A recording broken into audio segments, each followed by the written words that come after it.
точки зрения решения проблемы, никогда мир так быстро не разрабатывал что-то, что может позволить, собственно говоря, остановить пандемию. То есть вирус был секвенирован там за 2 недели после того, как было объявлено, что началась пандемия. Тут же команды начали работать по всему миру с созданием вакцины. И, в общем, это показывает, что действительно мировая наука, наверное, будет способна решить эту проблему, хотя у многих были сомнения. Но пока мы оказались в ситуации, где нам нужно привыкать к новым правилам, к новым принципам, к новому поведению. И, в принципе, скажем так, мы не первые, кто проходит через такую ситуацию. Наши предки проходили, были довольно неприятные ситуации. Мы знаем, например, про то, что вообще слово «карантин» было введено в период, когда чума могла унести, ну, там, значимые доли населения. Когда черная смерть приходила, она в итальянских городах уносила 60, 70 и более процентов всех жителей. Да? То есть, конечно, человечество сталкивалось с вирусами и бактериями куда более летальными, чем коронавирус. Ну и когда приходил вот испанский грипп, он тоже был очень опасным, еще наложился на ситуацию с антисанитарией после Первой мировой войны. И тоже были очень высокие показатели. И как раз по смертности, по эффекту на экономику, как раз в это время люди точно так же научились носить марлевые повязки, держать дистанцию, не выходить без надобности в общественные места. Но, в общем-то говоря, эта история прошла, и спустя 100 лет мы помним эти годы как годы революции, прорыва в культуре и так далее, а не как годы пандемии. Так что я думаю, что и здесь тоже, в общем-то говоря, на фоне происходящего мы будем больше помнить о том, что за достижения у нас сложились. Что мне кажется более важным? Мне кажется более важным то, что пандемия выступает как катализатор. Как катализатор процессов, которые давно назрели. Какие-то из них могут нам нравиться, какие-то могут сильно не нравиться. Но это вот первое, что стало ясно, что, значит, правительство и бизнес начинают реализовывать такие домашние заготовки в плане своих неких практик, контроля и, значит, использования вот этой инструментов интернета, в частности, как нового способа управления той частью мира, которая их касается. Значит, например, собственно говоря, мы увидели, что то, что называется по-английски surveillance state, или там государство слежки, случилось вне зависимости от того, какой там режим, демократический или авторитарный, значит, по всему миру. То есть, я это условно называю уйгурскими технологиями, потому что уйгуры с ними сталкиваются, наверное, больше остальных, когда очень жесткий контроль над перемещением любого человека на территории, понимание, то есть деление там территории на некие кварталы, в рамках которых люди могут перемещаться. То есть вот этот карантин у них, он вовсе не карантин, он служит для того, чтобы контролировать там возможные угрозы терроризма, значит, и там, чтобы, собственно говоря, народ не общался и не строил заговоров. Контроль очень жесткий в Китае. Но вот такой же контроль, например, весной этого года случился в Москве, когда человек не мог выйти на 100 метров, дальше, чем на 100 метров от своего дома, был привязан к куче всяких электронных методов, и любой выезд или выход за пределы там, вот этой 100-метровой территории там, карался большими штрафами А чтобы куда-то перемещаться, нужно было иметь цифровой пропуск, значит, который придется еще там много где показать.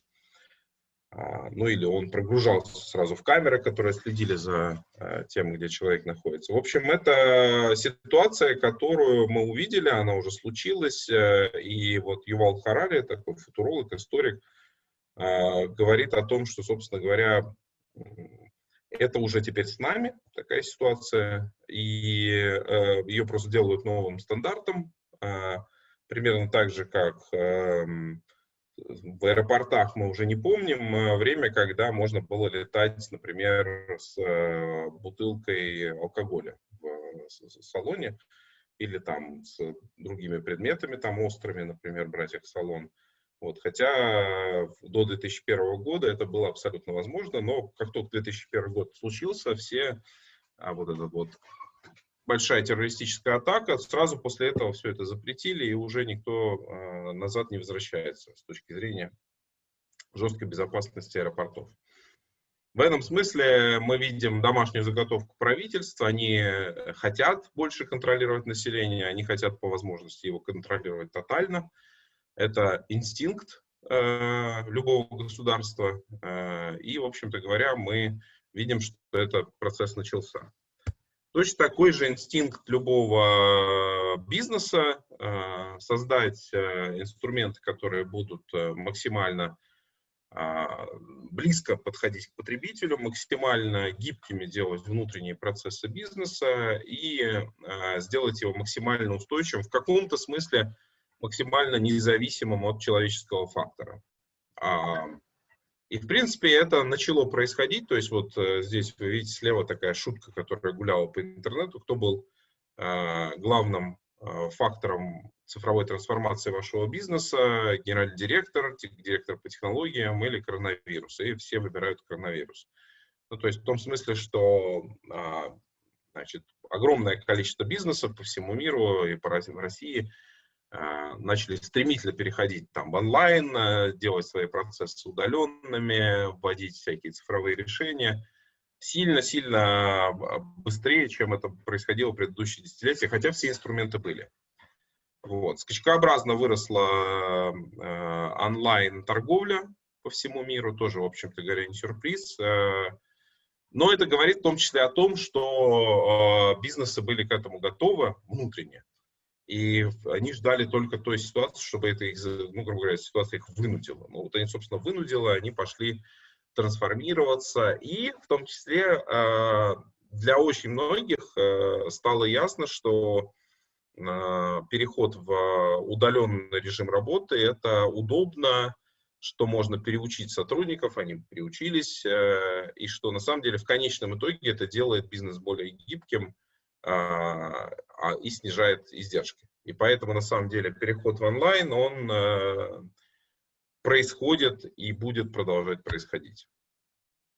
Вот. Но вместе с тем, вот эта ситуация, когда люди столкнулись, ну, я имею в виду население, с таким тотальным контролем, с тотальным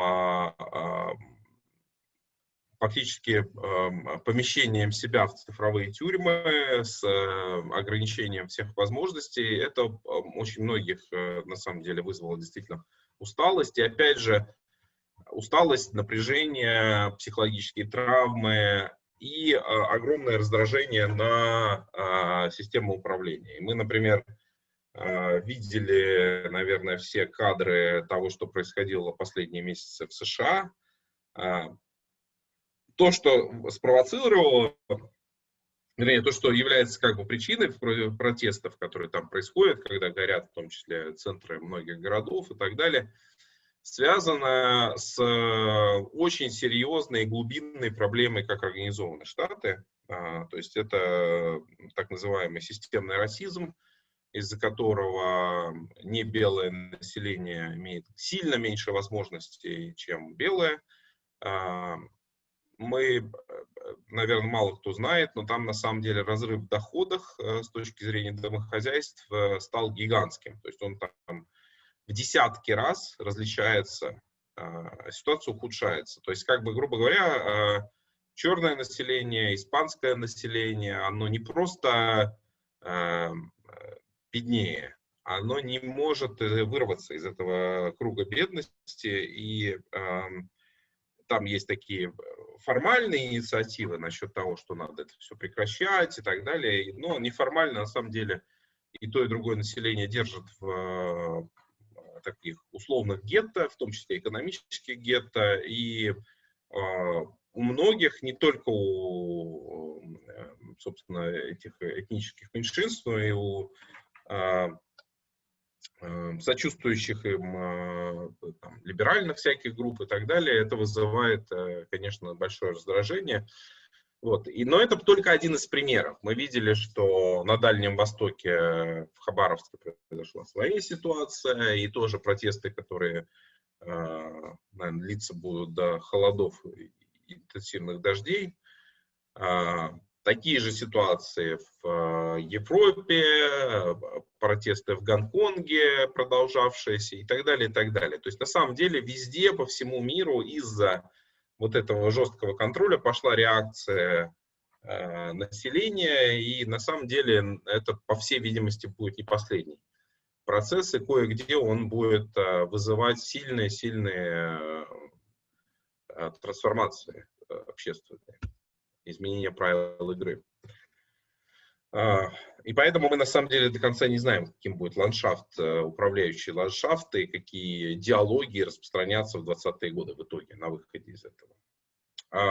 Значит, вторая история, которая, мне кажется, очень важна, тоже долгосрочная, это тема про экономические последствия коронакризиса. Они связаны с тем, что, с одной стороны, огромное количество людей оказалось не нужно в ситуации. Вот, опять же, штатовский рынок труда очень гибкий, а статистика у них хорошая.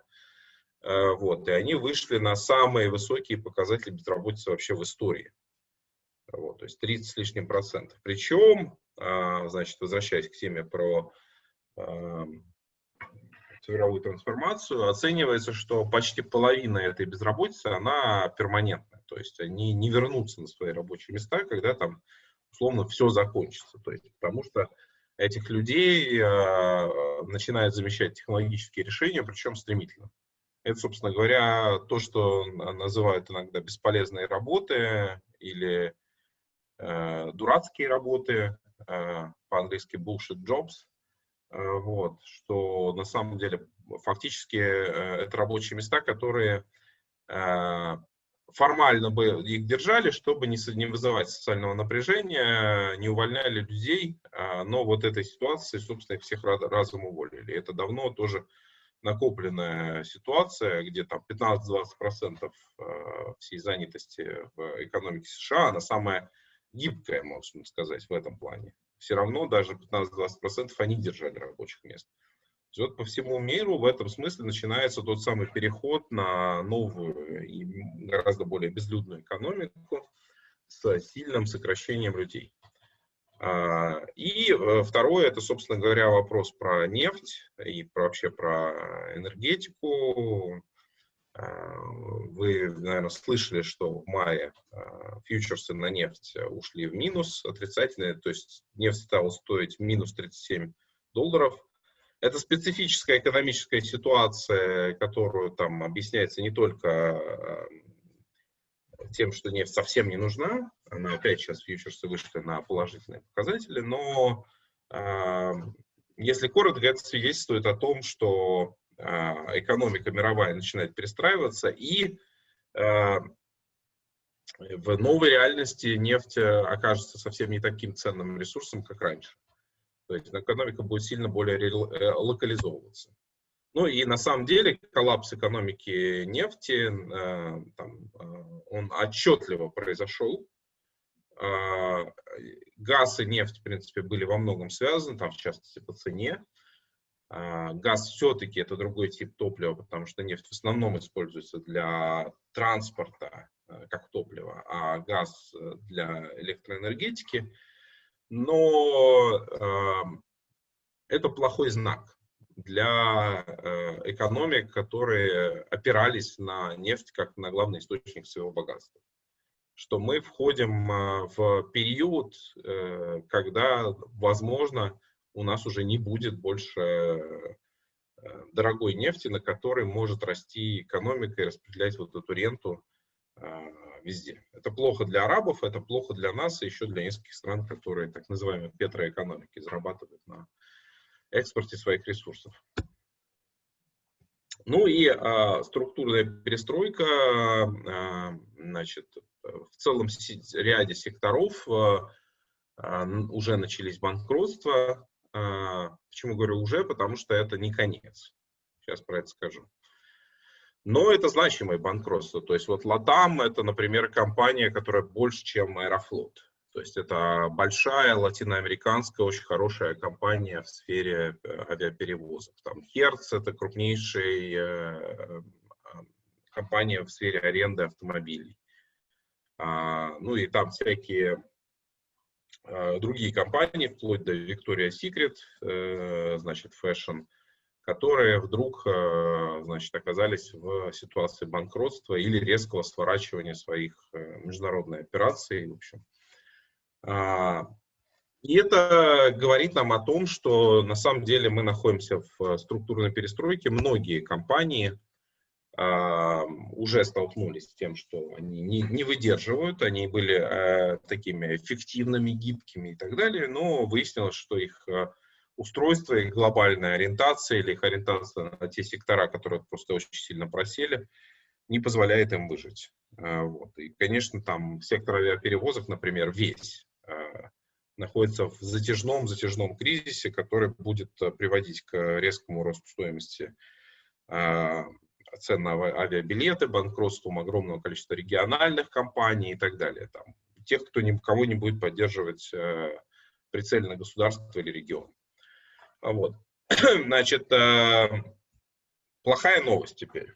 Вот это все, по всей видимости, это, ну, тут мы входим в зону прогнозов, вот, то, что я сейчас рассказывал, то, что уже произошло, а теперь мы входим в зону прогнозов. И ну вот, очень многие люди, которые занимаются исследованиями экономики и понимания, как, собственно говоря, мир будет адаптироваться к этой ситуации, говорят о том, что мы еще на самом деле не понимаем, насколько жестким по-настоящему будет этот кризис, потому что он еще с нами будет. Вот. Это не говоря даже о том, что собственно говоря, коронавирусная пандемия не закончилась, как я сказал в самом начале, и есть все уже вот эта череда больших банкротств, проблема нарушения цепочек поставок, они уже начинают оказывать влияние на бизнес довольно серьезные. Мировой кризис доверия как проблема, которая, с одной стороны, связана с тем, что мы не понимаем, какие компании выживут, какие останутся, и можно ли в этом смысле надеяться, что ваши глобальные поставщики будут на вас надежно работать. Плюс к этому это усугубляется региональной и мировой непредсказуемостью, значит, о которой скажу чуть позже, связанной с началом новой холодной войны. То есть мы не понимаем просто, какие регионы даже могут вспыхнуть в ближайшие годы. Конец пакетов помощи — это то, что все крупные государства, которые, значит, как-то, в общем, осознали масштаб проблемы, постарались выписать своим гражданам и бизнесам довольно серьезные пакеты помощи, которые измерялись от 3-5 до 15-20% ВВП. То есть очень-очень значимые. И при этом, на самом деле, понятно, что если там коронакризис будет продолжаться, то возможно, что у них возможности дальше так вот поддерживать бизнесы не будет. И это будет приводить к тем самым новым банкротствам, кризисам на финансовом рынке.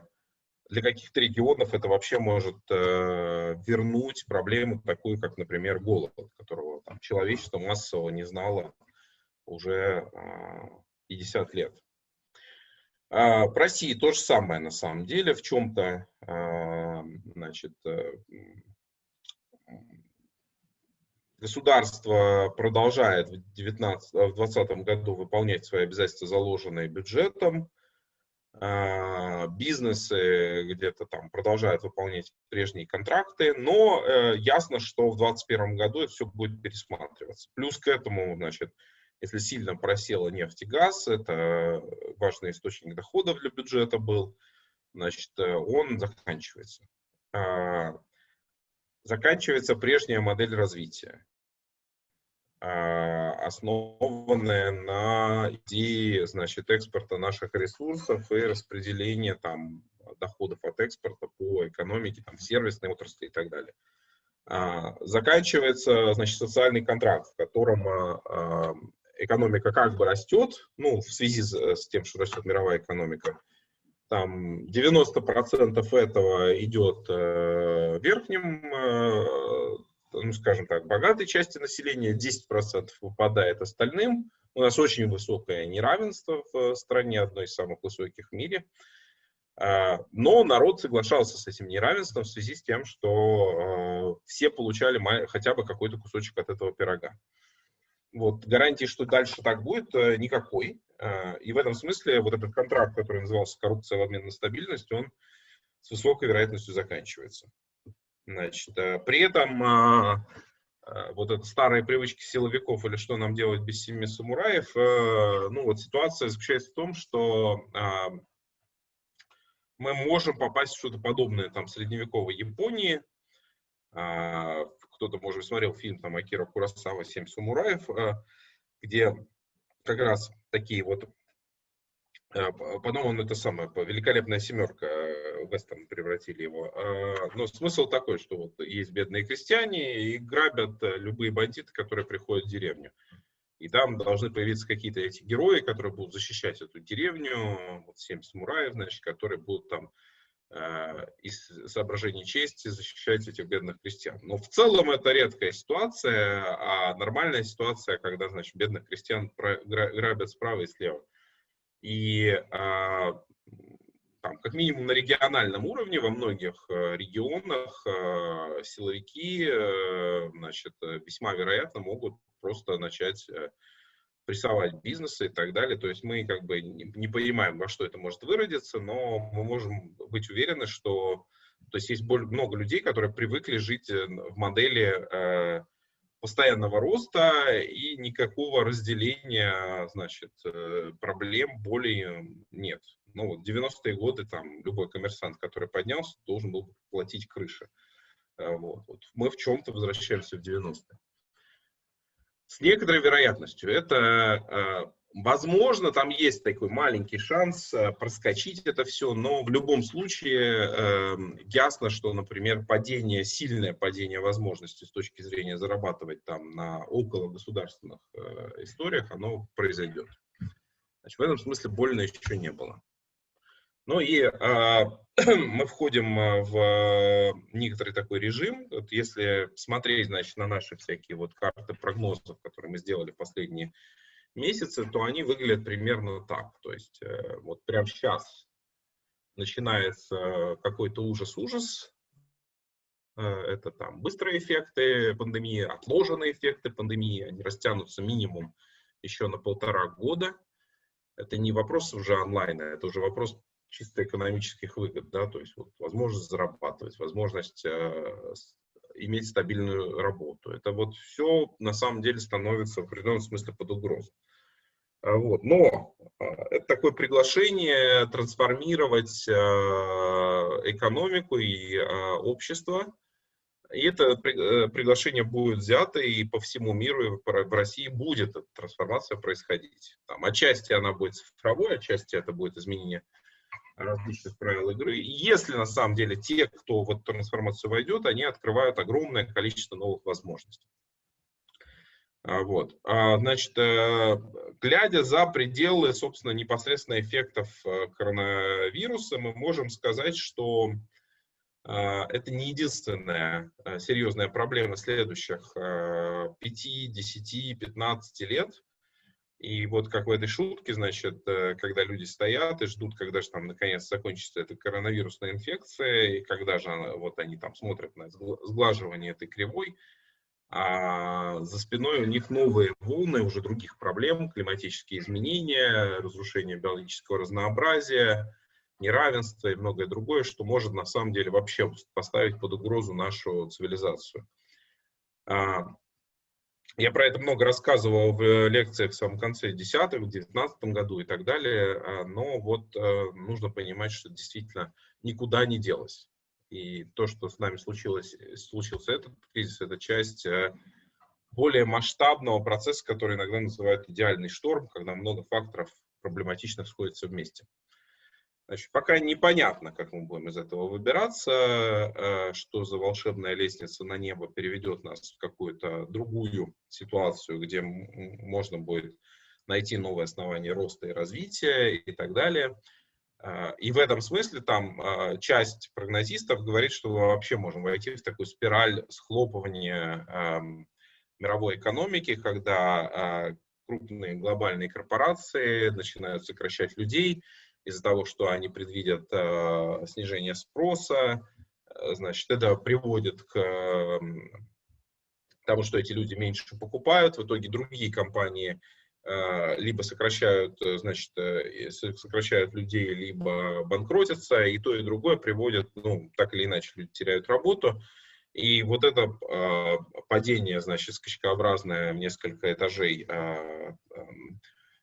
в плане, значит, сворачивания мировой экономики, непонятно, кем и как может быть остановлено, но, с другой стороны, вроде пока этого происходить не начало массово. И пока во многом за это ответственны в том числе вот те самые пакеты помощи, которые выписали крупные правительства своим экономикам. Вот. Так что будем надеяться, что, может быть, ну, скажем так, будут держаться, будут стараться удержать ситуацию. Вот. Что уже ясно про мир 20-х? Это вот часть того проекта, который мы делали вместе с Дмитрием Песковым и еще несколькими исследователями. И, значит, в ближайшие недели мы будем представлять его результаты, но я думаю, что ближе к форуму, уже, который пройдет в ноябре, форуму ОСИ. И, значит, уже ясно про мир 20-х, что есть целый ряд больших таких процессов трансформации мира. Значит, начинается целый ряд геополитических сдвигов. Мы их видим прямо уже, но в ближайшие годы они нам окажут на нас сильное воздействие, и многие ориентиры, которые мы привыкли видеть, очень сильно изменятся. Значит, экономика будет перестраиваться, цифровизация не остановится, это будет приводить к ряду эффектов, в том числе для рынков труда, довольно таких сложных и неприятных. Экологизация будет важной темой 20-х годов, и некоторый такой поиск новой идеологии развития, новой идентичности тоже будет важной частью этого процесса. Значит, что касается вот первого вопроса про гегемонов, значит, мы понимаем, что последние десятилетия шли под знаком такого евроатлантического мира, США и Западная Европа, они, в общем, казались такими лидерами, держателями идеологии, задающими вектор развития человечества. В каком-то смысле эта история закончилась. И стало ясно в рамках коронакризиса в том числе, что у них нет никаких особых преимуществ в модели, хотя, конечно, люди живут более обеспеченно и более, в каком-то смысле более защищенно, но очень много таких вот недостатков в модели проявилось. Вместе с тем Китай начал демонстрировать такие успехи в сохранении экономики, рабочих мест, контроле над пандемией и так далее. Но, может быть, вот эти эффекты людям нравятся, но жить в Китае как бы вот под таким тотальным присмотром большого брата мало кто захочет. И с тотальным такой контролем за свободу слова и так далее. При этом, значит, ясно, что уже началась такая вторая холодная война между США и Китаем. Антикитайская повестка – это главная тема выборов 2020 года в США. Российская повестка у них на втором месте, значит, но явно для большей части избирателей Китай выглядит более угрожающе, чем Россия. Он сильно больше, экономика США зависит от него больше, и то, что собирается сделать Трамп, если он выиграет, пока сейчас прогнозы говорят, что он большей вероятностью выиграет, значит, Трамп собирается обескитаивать экономику, разделять, значит, максимально переносить производство в зоны союзников США или вообще в США. Китай уже тоже понимает, что эта угроза есть, и это приводит к тому, что называется островизация. Островизация – это, по сути дела, тоже давно ожидаемый футурологами, геополитиками сценарий создания больших региональных блоков. Когда я помню, там вот лет 10 назад мы там обсуждали всякие прогнозы на 20-е годы, там сценарий регионализации был одним из. Там были сценарии, что глобализация будет продолжаться и так далее. Вот была в том числе идея, что мир распадется на такие региональные блоки. Ну и, собственно говоря, вот 2020 год проявил, что это доминирующий сценарий, что мир начинает распадаться на эти блоки. Каждый блок включает в себя там несколько миллиардов человек. У него свои технологические стратегии, своя экономика, своя геополитика. Китаю, в принципе, США не нужны. У них большой внутренний рынок, который они могут делать все, что угодно. Значит, то, что касается последствий этого, их тоже довольно много, там связанных с напряжениями, различного рода возможными новыми конфликтами. И Россия, к сожалению, в стране от этого не останется. Мы будем вынуждены с этим иметь дело, и на самом деле за нашу территорию будет идти борьба. Будущее Сибири в этом смысле тоже под такой возможной угрозой. Значит, но что это будет, мы еще очень мало понимаем. Это будет как раз вопрос 20-х годов. Здесь примерная карта такая, где эти региональные блоки прорисованы, но она очень условная. Мы ее тоже будем представлять себя вскоре. Значит, цифра, это вот отвечая на вопрос Анатолия про то, а что же нас ждет. Там, типа, вот цифровая трансформация никуда не денется. Будет продолжаться, ускорение этого процесса будет происходить. Значит, нас ждет перестройка, сильная перестройка лидеров цифровой революции, потому что там считать, что Facebook, Amazon и так далее, и в какой-то момент Гугла, например, не было, был Yahoo как лидер поисковика. Потом пришел Google и занял этот рынок. На самом деле это будет перестройка, которая будет продолжаться, и новые игроки будут приходить. Как, например, Zoom вырос на этом активном процессе. Значит, индустрия 4.0 принесет вовсе не еще больше рост глобализации, а релокализацию. И весьма вероятно, что на самом деле очень многие IT-компании окажутся национализированы или разбиты на кусочки. То есть вот это еще один такой процесс, который важен. Экология. Экология, как я сказал, климатические изменения, планетарные границы никуда не денется. Значит, это уже стратегический переход. В сознании вот следующего поколения молодежи это задача, которая стоит на первом месте. Решить экологические проблемы, и востребованность решений в сфере экологии будет очень высокой. В том числе то, что, на мой взгляд, может сделать Якутия, и где, вот я бы сказал, одна из возможных ставок, что в 2020 решений, зависит от большой инфраструктуры городов, это вот как сделать полностью независимый энергетический там, и технологический дом, где можно иметь качество городской жизни, но при этом жить как бы в селе или на природе. Новая экономика будет предполагать вот эту самую регенеративность, я про это чуть позже скажу. Значит, некоторая такой вот экологичность, которая восстанавливает природу. Это будет, собственно, один из основ нового экономического уклада. Значит, углеводороды, по всей видимости, 20-е годы это будет период, когда мир массово будет с них съезжать. Энергетические стратегии всех крупных государств говорят, что они входят в так называемый энергетический переход. Это значит максимальная возобновляемая энергетика. И 75% для Европы, или там от 75 до 100, значит, Европа, США, Китай, это возобновляемая энергетика к 50 году. То есть в этом смысле газ и нефть проживают последние десятилетия. Электротранспорт будет распространяться массово, и весьма вероятно, что у США будет куча своих проблем, они будут выходить с Ближнего Востока. Значит, арабские экономики будут в этом смысле испытывать серьезные проблемы. Россия тоже ощущает эту проблему, но ответ на то, что заменит нам нефть, пока нет. Значит, цифровое неравенство, серьезная проблема уже.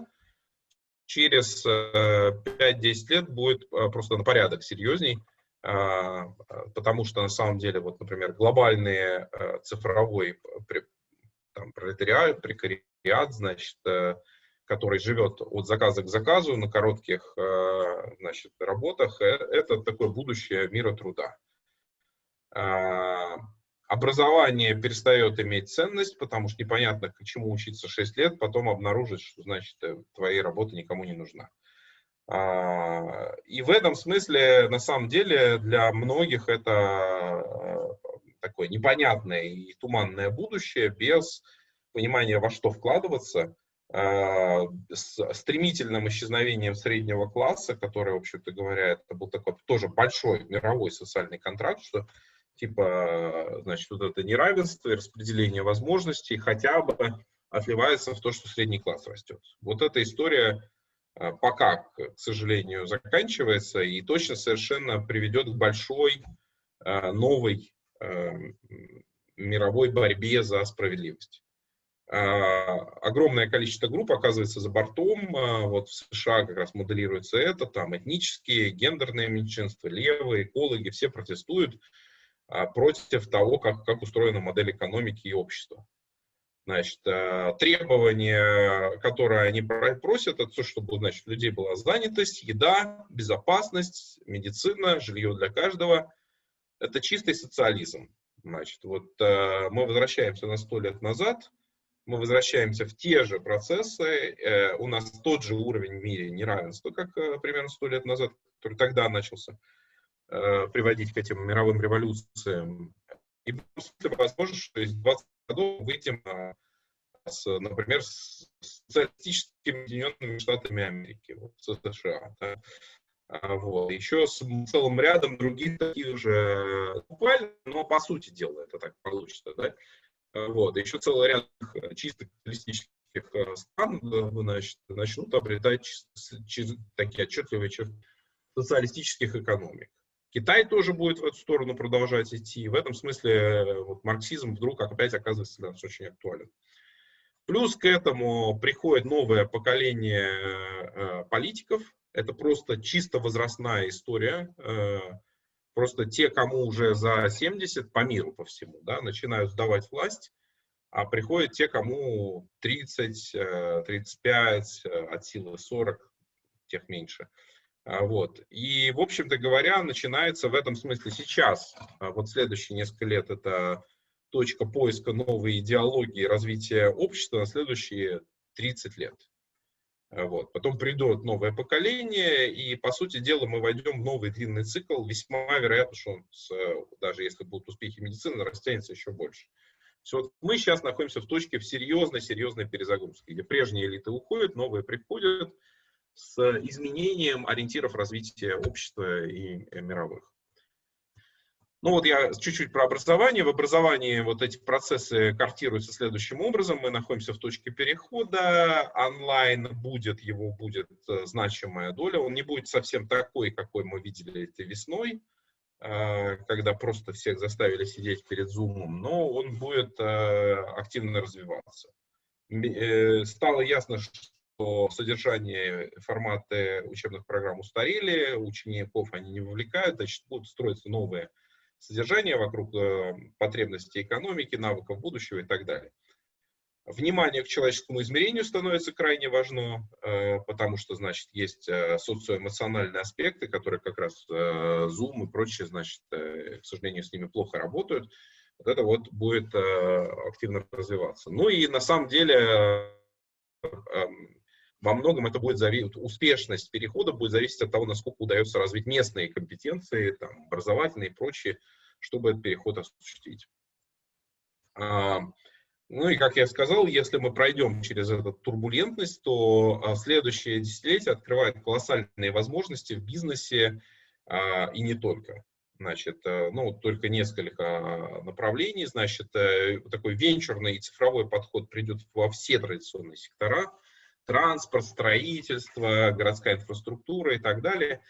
И лидерами 30-х годов будут компании, которые найдут возможность перестроить эти традиционные сектора на новых основаниях. Так же, как они уже, например, там, такси перестроили, и теперь уже никто не ездит на старых такси, а ездят на Яндекс.Такси, на Uber и так далее, на InDrive.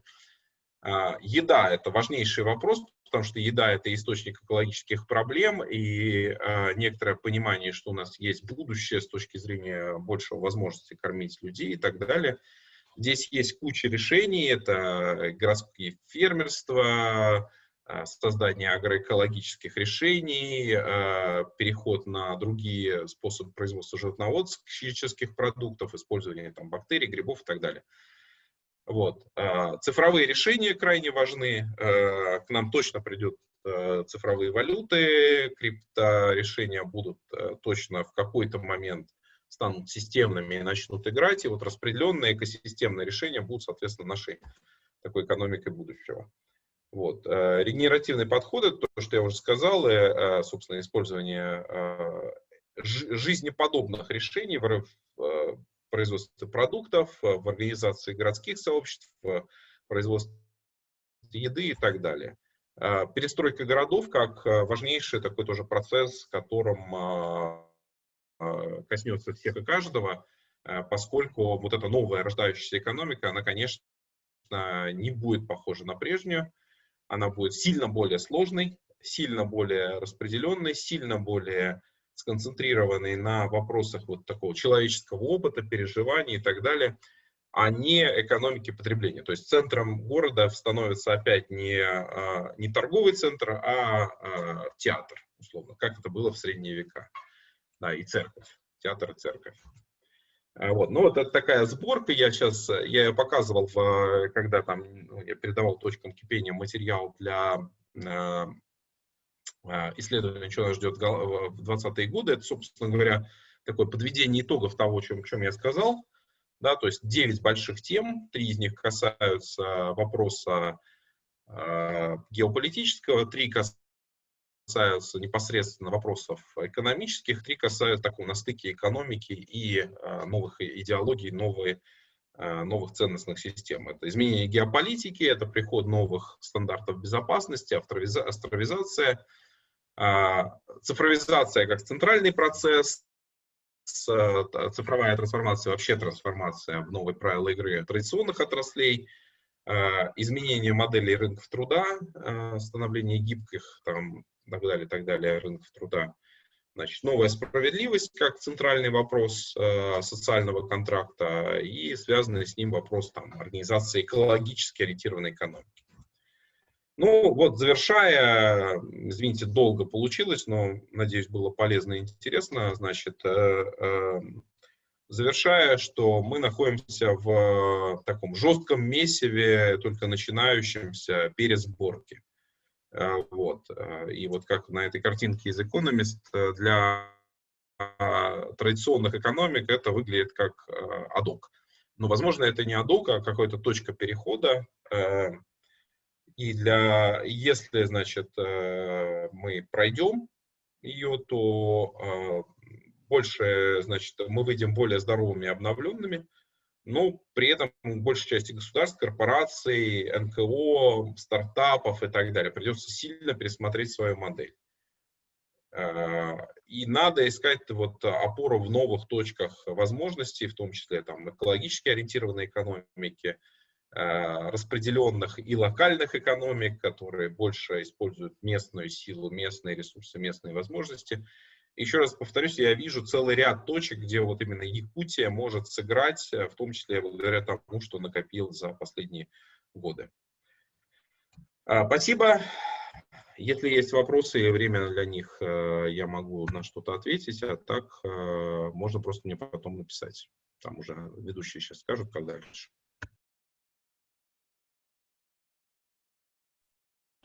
Спасибо, Павел. Давайте поговорим. Павел, у нас на самом деле тоже как-то есть возможность задать вопросы, коллеги, если есть вопросы по этой группе, я хочу задать первый такой, может быть, вопрос и свои тоже заключения. На самом деле, Павел, что ты думаешь по поводу чистых и грязных зон? То есть будет ли общество делиться на там, здоровых и нездоровых, какие-то места, куда ходят типа чистые люди или какие-то зоны, где будут, ты понял, чистые и грязные, будет ли такое деление? Это первый вопрос. И второй вопрос по поводу все-таки западных экосистем. То есть будет ли стремиться государство из-за того, что все-таки глобализация подводит, то есть какие-то такие вещи, то есть именно идти на самообеспечение, то есть быть самодостаточным, если будет какой-то тренд. Ну, по поводу чистых зон, значит, вообще, с одной стороны, это уже произошло, то есть там многие государства, ну, в общем, большая часть государств сейчас, если ты перемещаешься по миру, то прилетев из страны, которая, значит, там в зоне риска, ты должен просидеть 14 дней в карантине, и после этого только тебя пускают. Например, сильно ограничивает международное путешествие. То же самое, допустим, вот те, кто, там, допустим, с первыми лицами государства общаются, значит, вынуждены, чтобы попасть на встречу, тоже сидеть в карантине. И в этом смысле, на самом деле, это пока сейчас такой вот формат, такой почти средневековый, к которому мы вернулись, где действительно делят на тех, кто как бы чистый и не очень чистый.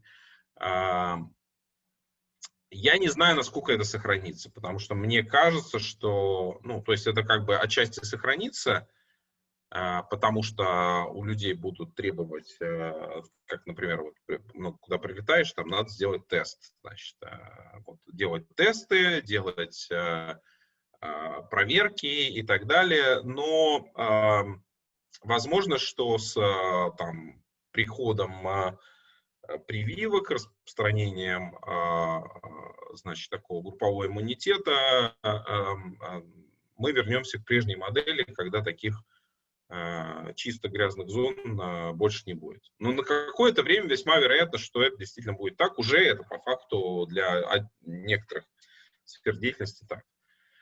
По поводу автономизации, значит, тут очень хитрая штука. Она связана с тем, что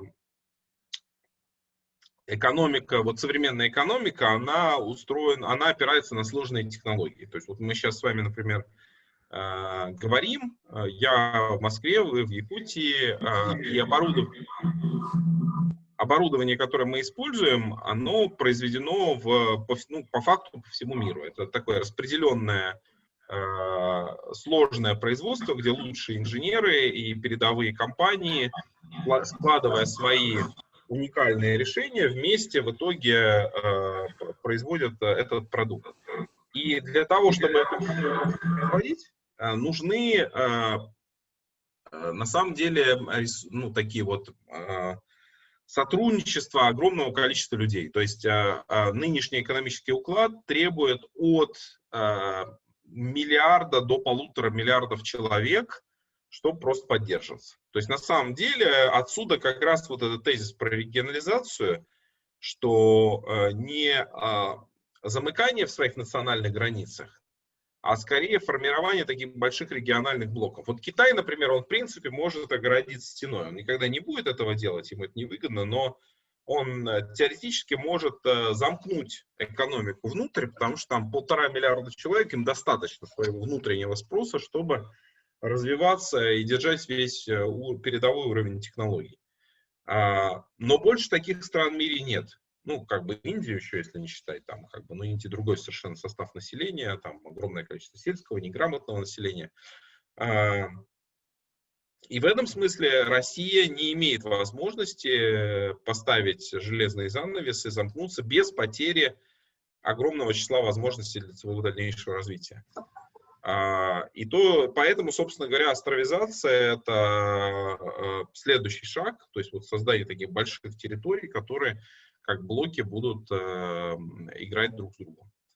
Но какая-то часть автономности может быть, и, по всей видимости, это вынудит вообще искать все более автономные решения, в том числе вот создавать максимально локальные заводы, там с использованием 3D-печати, высокой степени автоматизации, которая заменяет часть профессионалов и так далее. Вот эти автономные дома и так далее. Поэтому я думаю, что все не так однозначно, пока мы очень сильно зависим от глобализации, но возможно, что это стратегический тренд. И, кстати сказать, вот сразу предваряя такой незаданный вопрос, я не знаю, собирались вы его задавать или нет, последние десятилетия был мощный тренд на такую гиперурбанизацию, то есть люди переезжали в города и из малых городов переезжали в большие города. То есть, грубо говоря, там даже был прогноз, что там в течение 21 века нации исчезнут, и их заменят там 600 крупнейших городов мира, как вот Москва, Питер, там Сингапур и так далее. Вот, Пекин. Но это очень-очень открытый вопрос сейчас, что весьма вероятно, что на самом деле этот тренд остановится, и для многих людей станет ясно, что жизнь в городе, как в городе, не так выгодна, и скорее это будут городские агломерации, где люди будут переезжать такие больше в деревне, но создавать там городской образ жизни, и большие распределенные такие квази-города — это скорее будущее населения больше, чем мегагорода с высокой концентрацией. Да. Согласен по поводу небольшого оттока, на самом деле, который людей, которые могут себе это позволить, потому что, в принципе, это, не каждый специалист или человек с образом дохода именно зарабатывать, скажем, дизайнеры, программисты могут работать удаленно, а кто-то придется остаться в городе. Всегда, в принципе, логично очень поддерживать, но я как с первым кризисом немножко не согласен по поводу, что, возможно, вот эти чистые зоны уйдут, типа, все становится все равно. Мне кажется, мы входим в такую зону, правильно сказал, поселения транспарентности, что на самом деле речь не идет, там все ожидают там, второй волны, третьей волны, могут же появляться другие вирусы, другие болезни. Речь об этом. Что населения стало так много, что нас стало, но я родился в 1977 году, население было меньше 5 миллиардов. Мне сейчас 42 года, а нас уже 8 миллиардов. То есть вот за 40 лет население выросло на 4 миллиарда человек. То есть вырастет еще там до 12 миллиардов. А сейчас уже миллиард молодых, да, примерно, больше миллиарда, несколько веков, да, и, естественно, умирает даже, может быть, больше, чем от ковида. Я к тому, что почему вот это появление, вообще изменение паттерна поведения, в том числе и вот расселение, ты правильно сказал, на какую-то локализацию чистых зон, потому что это будет нормой поведения. То есть, возможно, мы будем ходить все в респираторах постоянно. Вот мы сейчас говорим маски, это неудобно, потому что рынок не смог там шить быстро маски, и мы быстро не смогли там обеспечить себя там чем-то, и вакцины даже будут делать, их там всего будет там миллион в месяц производиться, а у нас там собирают, да.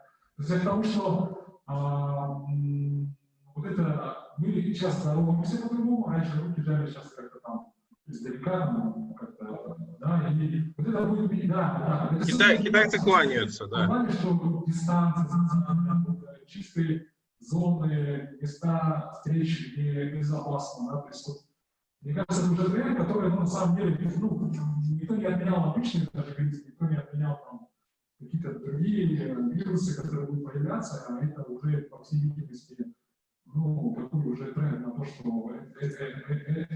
войн же больших нет уже больших войн сейчас, да, раньше население регулировалось какими-то войнами, еще чем-то. Сейчас мы живем в относительном мире, спокойствие, да, кроме локальных встреч, да, но это такой аргумент на рост популяции и пандемии, эпидемии, будут появляться другие, поэтому человек уже, зачем он же полностью шел не так, что он теперь понял, что, ну, то есть, грубо говоря, я теперь, ну, должен быть готов ко всему, другим пандемиям, другим эпидемиям, у меня уже будет, там, не знаю, маска, перчатки, противогазы, спирт запаса, там, не знаю, каких-то антисептиков и прочее.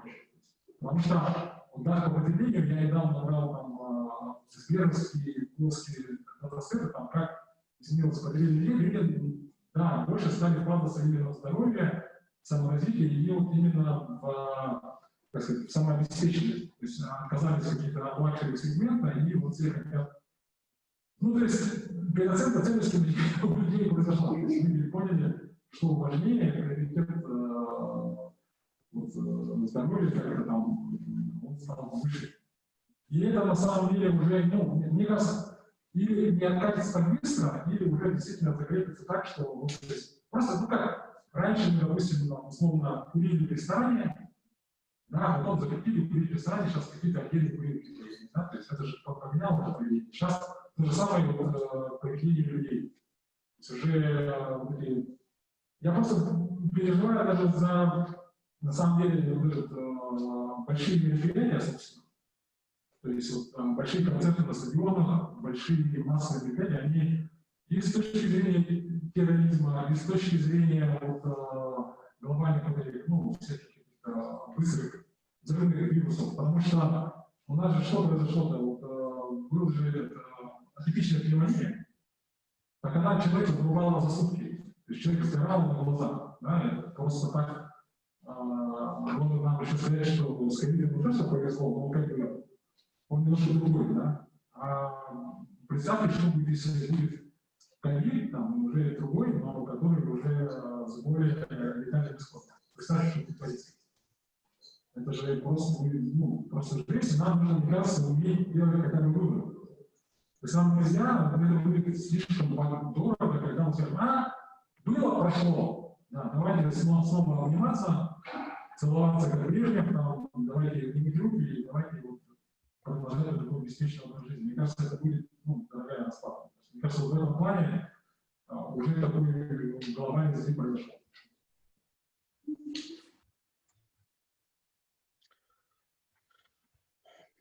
Ну да, в целом я, наверное, соглашусь, что это действительно в целом мы проходим процесс такого переучивания и вырабатывания новых привычек. Там конкретные черты этого, они будут зависеть от конкретного региона, от конкретной территории, но 100% здесь будет это важную роль играть. Так, ну что, мы какие-то еще вопросы будут или тогда уже завершаем?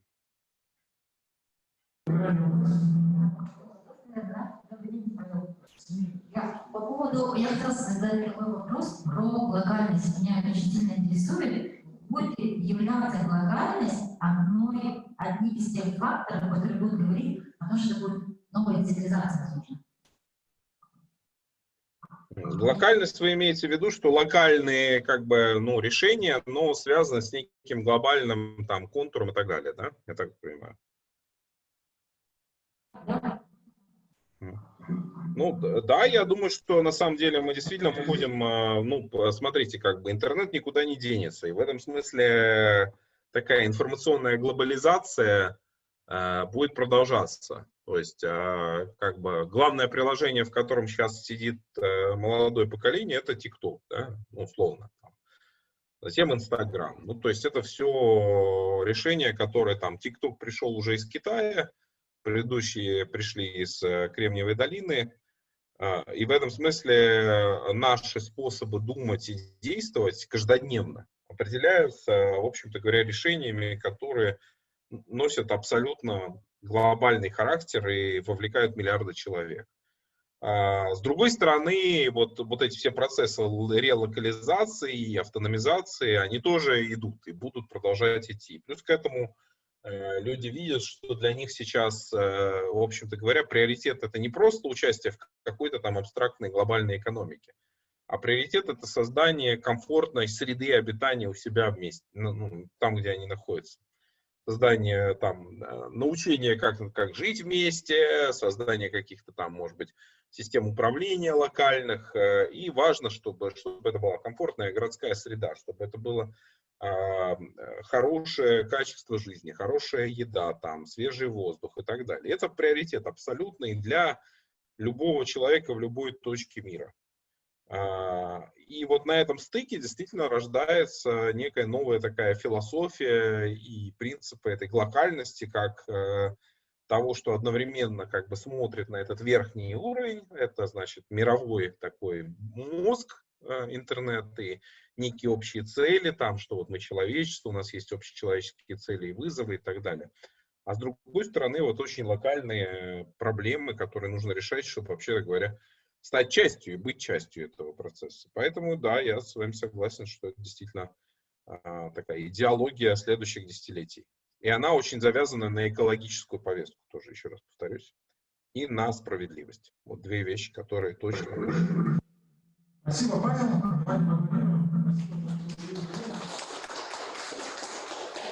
Надеемся, что вы в следующий раз встретитесь в таком плане, может быть, да, я очень рассчитывал, что мы в октябре приедем. Я не знаю, в итоге приедем или нет, но вот на финал там, собственно, этого акселератора по креативной образованию для креативной экономики. Но так или иначе, надеюсь вас действительно вживую увидеть в ближайшие месяцы. Спасибо большое. Хорошего дня. Сейчас ровно 18:00. У нас остался 1 час, но Ваня сейчас расскажет, как вы были уверены. Да, друзья, смотрите, мы находимся офлайн здесь и онлайн через камеру внутри. Вы здесь коллеги с нами, мы вас видим. Мы видим также другие точки зрения. Смотрите, наша задача сейчас в течение часа выработать сильные идеи для нового времени. То, что Павел лучше сейчас выступал, это связано именно с тем, чтобы вы могли с учетом вот этих трендов и вызовов, да, сказать, что мы можем предложить Якутии, находясь на этой большой территории, да, и вы большие, действительно, реальные эксперты. И здесь количество участников, оно ограничено, но тем не менее, вот качественный эффект мы должны получить. Да, вот мы видим вас, посмотрите друг на друга, имейте представление, то есть какой сферы.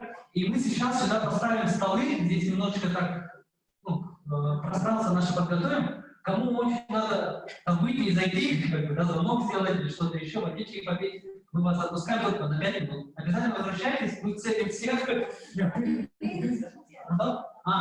Онлайн, да? У нас, смотрите, вот в этой части будет офлайн 2 модератора, будет Барбара, я, и также у нас онлайн будет Виктория и Анастасия. Вот те, кто онлайн сидят, да, сейчас... У вас есть средства онлайн?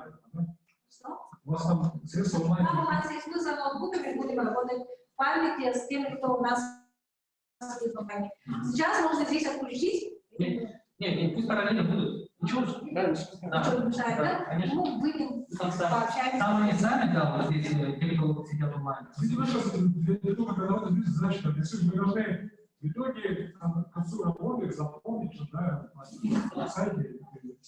Да. На сайте idea.ic.ru это краудсорсинг-платформа, связана с форумом ОСИ «Сильные идеи для нового времени». И там есть форма, где нужно заполнить. Задача максимум — это сгенерить идею и заполнить ее прямо на сайте сразу. Да. Потому что если эта идея зацеплена, да, пройдет отбор, мы, в принципе, весь возможность дальше не продвинуть. Поэтому у нас будет 3 группы, и 3 мы надеемся, что будет 3 проекта.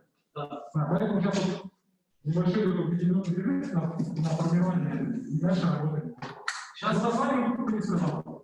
Название группы — это новая экономика, новые кадры, и 3 у нас среда питания. Можем поставим в чат, чтобы люди записались.